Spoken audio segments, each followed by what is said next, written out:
이 시간에는 예수님은 왜 재림의 날을 모르셨을까? 라는 주제로 말씀 나누겠습니다.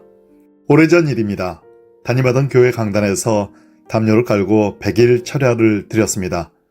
마침내 100일을 다 채운 날 새벽 예배를 마치고 엎드려서 기도하다 잠이 들었습니다. 그때 기이한 꿈을 꾸었습니다. 눈앞에 하늘이 열리고 천군 천사를 거느린 예수님이 나타나셨습니다. 주님은 천둥 같은 소리로 이렇게 말씀하셨습니다. 경준아, 내가 2002년 4월 5일에 가리라. 잠에서 깬 후에도 그 음성이 귀에 쟁쟁했습니다. 그토록 생생하고 컬러풀한 꿈을 여태껏 본 적이 없었습니다. 문제는 그날이 2002년 3월 초순이었습니다. 이것이 하늘의 계시라면 재림까지 한 달도 채 남지 않았습니다. 그래서 나는 급히 성도들에게 연락하여 일상을 다 멈추고 교회로 모이라고 하였을까요? 물론 아닙니다.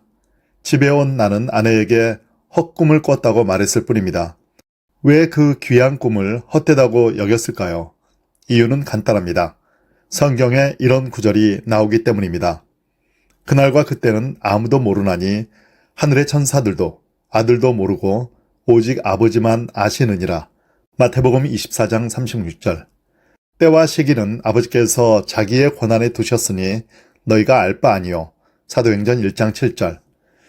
예수님은 재림의 때와 시기를 너희가 알 바 아니요 라고 단언하셨습니다.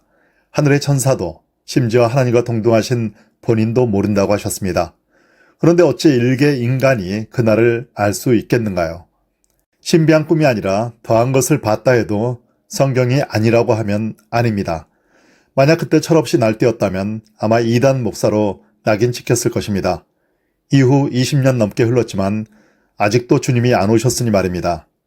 우리 신앙의 기준은 오직 성경입니다. 하지만 성경에서 의문스러운 부분들도 많습니다. 이럴 때는 질문을 던져야 합니다. 기성세대가 교회 안의 질문들을 자주 묵살한 것은 잘못입니다. 심지어 질문자를 마귀 취급하는 경우도 있습니다. 이로 인해 많은 사람들이 교회를 떠났습니다. 개중에는 성경을 둘치며 나름 성실히 답해주는 이단에 빠져버린 사람도 많습니다. 더 이상 교회는 무지한 독불 장군이 되어서는 안 됩니다. 하나님은 성경을 인간의 글로 적어주셨습니다. 정상적인 글은 논리를 통해 엮어집니다. 글 읽기는 그 내용이 논리적이냐 아니냐를 지속적으로 묻는 과정입니다. 성경도 마찬가지입니다. 질문을 통해서 행간을 파고들어야 본래의 참뜻에 다가갈 수 있습니다. 그렇게 발견한 바른 뜻이 바로 하나님의 음성입니다. 기독교의 타락은 질문이 많아서가 아니라 성실하게 답을 찾으려는 노력의 결여 때문입니다. 우리 개신교는 독선적인 중세 교회에 성경적인 질문을 던짐으로써 시작되었음을 절대 잊어서는 안 됩니다. 앞에서 언급한 예수님의 말씀도 질문 하나를 촉발합니다. 본인께서 재림의 날을 모른다고 하신 것은 일단 그대로 받아들이는 것이 옳습니다. 문제는 왜 예수님이 그 날을 모르시냐는 것입니다. 이것은 당연한 의문입니다. 예수님은 곧 하나님이십니다. 인간으로 오셨기에 육체의 한계를 경험하셨지만 그분 속에 신성이 결핍된 상태는 결코 아니었습니다. 주님은 직접 이렇게 말씀하셨습니다. 내 아버지께서 모든 것을 내게 주셨으니 마태복음 11장 27절. 나와 아버지는 하나이니라. 요한복음 10장 30절. 아버지께서 아들을 사랑하사 자기가 행하시는 것을 다 아들에게 보이시고 또 그보다 더 큰 일을 보이사 너희로 놀랍게 여기게 하시리라. 요한복음 5장 20절. 그럼에도 예수님이 재림의 날을 모른다고 하시면 이상한 공식이 성립됩니다. 아버지께서 받으신 모든 것에 마이너스 1이 추가되고 이것은 예수님의 신성에 어긋납니다. 그래서 많은 답변들이 시도되었습니다. 혹자는 인간 예수님은 모르셨지만 하나님으로서의 예수님은 아셨다고 말합니다. 이 대답은 예수님을 두 분으로 만들어버리는 오류를 범합니다. 주님은 그 속에 신성과 인성이 분리될 수 없는 완전한 일체라는 것이 기독교의 신앙 고백입니다. 어떤 이는 마태복음 1부 사본에 아들도 모르고 라는 구절이 없음을 지적합니다. 이 지적은 한편 일리가 있습니다. 실제로 마태복음 사본들 중에 이 구절이 없는 경우도 있습니다. 하지만 좀 더 권위 있는 사본들에는 이 구절이 나옵니다. 무엇보다 먼저 써진 마가복음에 아들도 모르고가 마가복음 13장 32절에 분명히 기록되어 있습니다. 따라서 사본상의 문제는 크게 중요하지 않습니다. 지금 우리와 같은 곤란한 질문이 당시에도 제기될까 염려하여 일부 사본이 일부러 이 부분을 뺀 것으로 보입니다. 결국 예수님이 재림의 날을 모른다고 하신 것은 틀림없는 사실입니다. 그렇다면 이 문제를 어떻게 풀어야 할까요? 먼저 개역 개정의 한글 번역이 원문과 차이가 난다는 점을 짚고 가야 합니다. 개역 개정에는 오직 아버지만 아시느니라 고 나오지만 원문을 직역하면 아버지 외에는 아무도 알지 못한다가 맞습니다.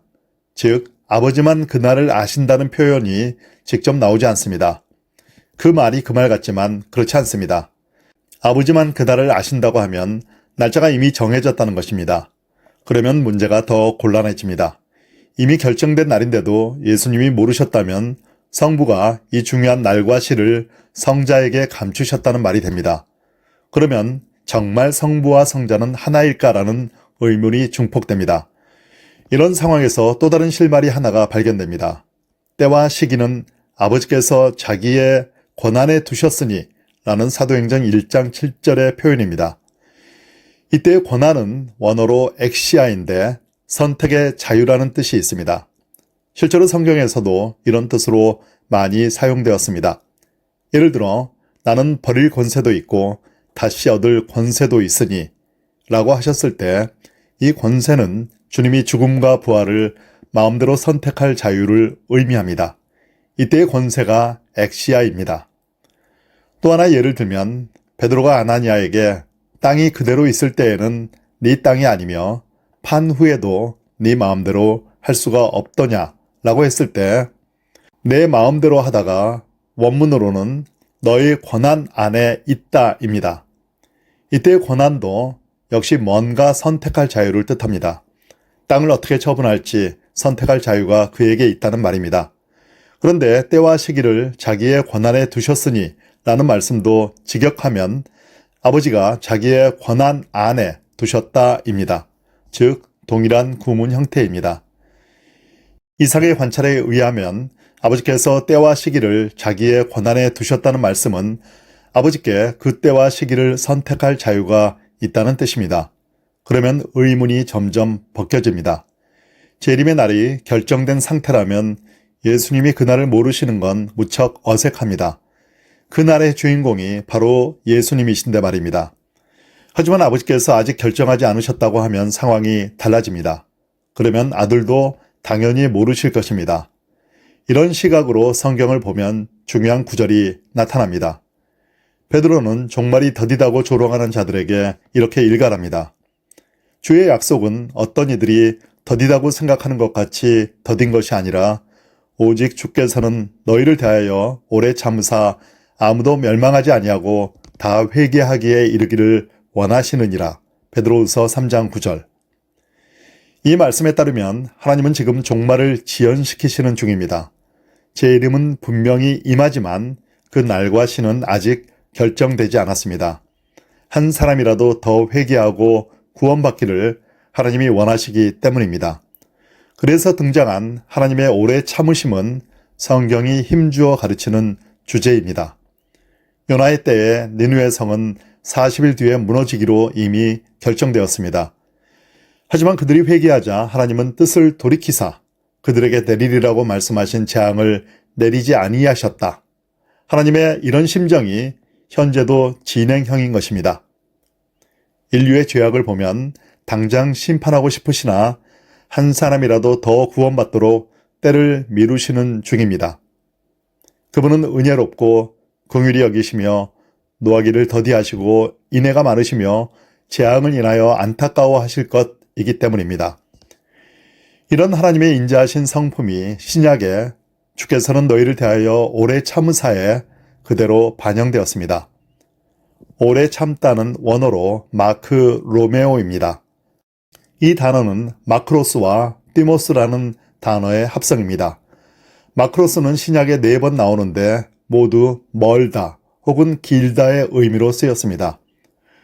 디모스는 18번 나오며 모두 진노나 분노의 뜻으로 사용되었습니다. 따라서 오래 참으신다의 의미는 분노로부터 마음을 멀리 두신다는 뜻입니다. 이렇게 분노를 참으시는 것은 인간을 사랑하시기 때문입니다. 그래서 바울은 진실한 사랑을 논할 때 사랑은 오래 참고로 시작하였습니다. 이때의 오래 참다도 역시 마크 로메오입니다. 다윈 역시 동일한 고백을 드렸습니다. 여호와는 긍휼이 많으시고 은혜로우시며 노하기를 더디하시고 인자하심이 풍부하시도다. 시편 103편 8절. 하나님은 인자하셔서 노하기를 더디하십니다. 회개하지 않는 자들도 불쌍히 보시기 때문입니다. 그래서 심판의 날은 아직 결정되지 않았습니다. 그렇다면 이제 예수님의 말씀이 이해가 갑니다. 성자께서 그날을 모르시는 것은 당연한 일입니다. 사랑의 하나님이 아직 그날을 결정하지 않으셨기 때문에, 아니, 못하셨기 때문입니다. 하지만 성경은 그날이 반드시 임할 것도 역시 강조합니다. 예수님은 그날을 모른다고 하셨지만 곧 이렇게 경고하셨습니다. 노아의 때와 같이 인자의 임함도 그러하리라. 사람들이 먹고 마시고 장가들고 시집가고 있으면서 홍수가 나서 그들을 다 멸하기까지 깨닫지 못하였으니 인자의 임함도 이와 같으리라. 그러므로 깨어 있으라. 어느 날에 너희 주가 임할는지 너희가 알지 못함이니라. 마태복음 24장 37절부터 42절.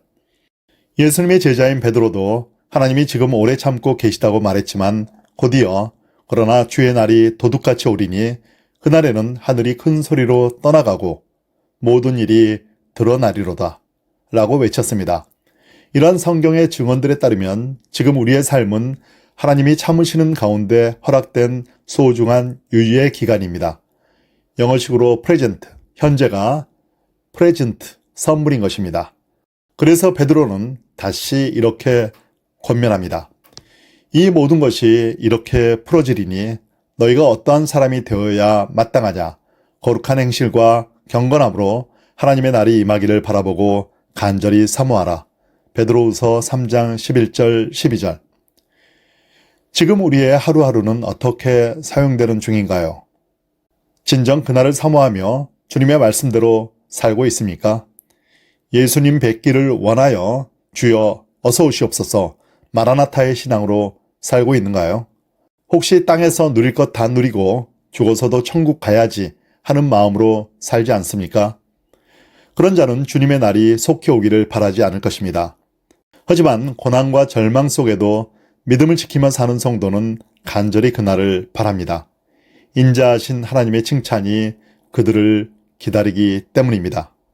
여기까지 들으시고 하나님이 재림의 날을 결정하지 않으셨다는 개념이 불편한 분도 계실 것입니다. 하나님은 전지전능하신 분이요 하루가 천년 같고 천년이 하루 같으셔서 시공을 초월하신 분인데 말입니다. 하지만 인간이 신의 초월을 잘못 이해하면 위험한 결과를 초래하기 쉽습니다. 이에 대한 이야기는 다음번에 자세하게 이어가 보겠습니다.